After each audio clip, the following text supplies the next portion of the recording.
প্ৰদান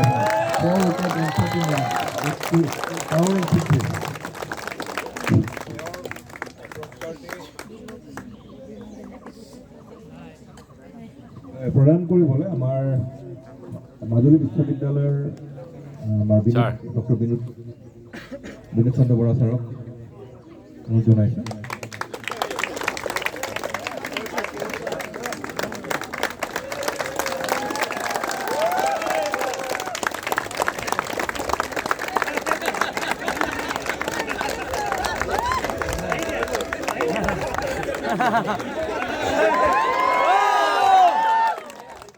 আৰু শেষত আজিৰ এই প্ৰীতি খেলৰ বিজয়ী আমাৰ হোষ্ট উদ্যোক্তা মাধৱদেৱ ইউনিভাৰ্চিটি, আমি আকৌ মাজুলীলৈ খেলিবলৈ যাম।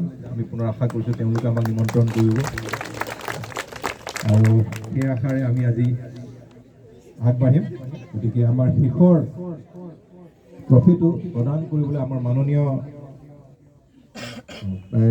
আমাৰ সকলো টিমক আগবাঢ়ি আহিবলৈ অনুৰোধ জনোৱা হৈছে আৰু পুৰস্কাৰটি প্ৰদান কৰিব আমাৰ বিশ্ববিদ্যালয়ৰ উপাচাৰ্য ডক্টৰ অৰূপজ্যোতি চৌধুৰী ডাঙৰীয়া।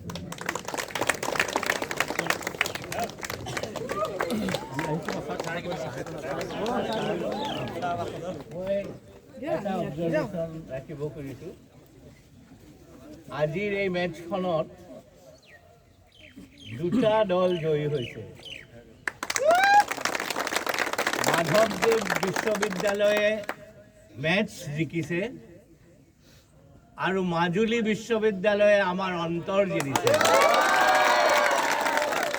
আমি আশা ৰাখিছোঁ এয়া আমাৰ সম্পৰ্কৰ আৰম্ভণি, আমি আগুৱাই যাম। ধন্যবাদ।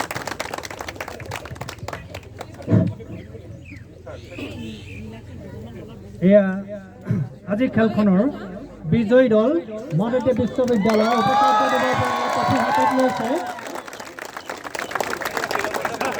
115 ৰানৰ যি লক্ষ্য আছিলে তাক অতিক্ৰম কৰিলে আৰু এয়া ট্ৰফি দাঙি পৰিছে। সকলোৰে মুখত হাঁহি। আমি পুনৰ এটা হৰতালিৰে সকলোৱে উৎসাহিত কৰিবৰ কাৰণে আহ্বান জনাইছোঁ।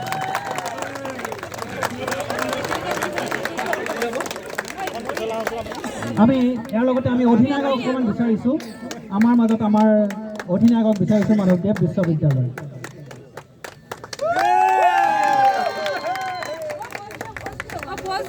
আমাৰ ইয়াৰ মতে ফটো ছেশ্যন এটা হ'ব। আমাৰ দুইটা দলে খেলোঁ, আকৌ লাইন পাতিব লাগিব। আপোনালোকে ড্ৰেছ নখলিব কাৰণে ধুনীয়া এটা ফটো ছেশ্যন হ'ব। ইতিমধ্যে ফটোশ্বপ চলি আছে। আমি জানিব পাৰিছোঁ অধিনায়কৰ পৰা প্ৰথম যেতিয়া তেওঁলোকে বেটিং কৰিলে 114 ৰান তেওঁলোকে টাৰ্গেট দিলে 115। আপুনি কি ভাবিছিলে বা কেনেকৈ কি কৰিম বুলি ভাবিছিলে? ধন্যবাদ। মই প্ৰথমে তেখেতলোকৰ ৰানটো চাই ভাবিছিলোঁ আমি সহজে অতিক্ৰম কৰিব পাৰিম বুলি ভাবিছিলোঁ, কিন্তু দুৰ্ভাগ্যজনকভাৱে আমাৰ অপেনিং বেটছমেনজনে মিলি ফাটি চিলাই পৰাৰ বাবে আমাৰ বেটিঙৰ বাবে সলনি হ'ল। তথাপিতো খেলুৱৈসকলে যথেষ্ট মনোযোগেৰে খেলি যথেষ্ট পৰিশ্ৰম কৰি খেলি জিকাৰ বাবে ভাল লাগিছে। কিন্তু আটাইতকৈ বেছি ভাল লাগিল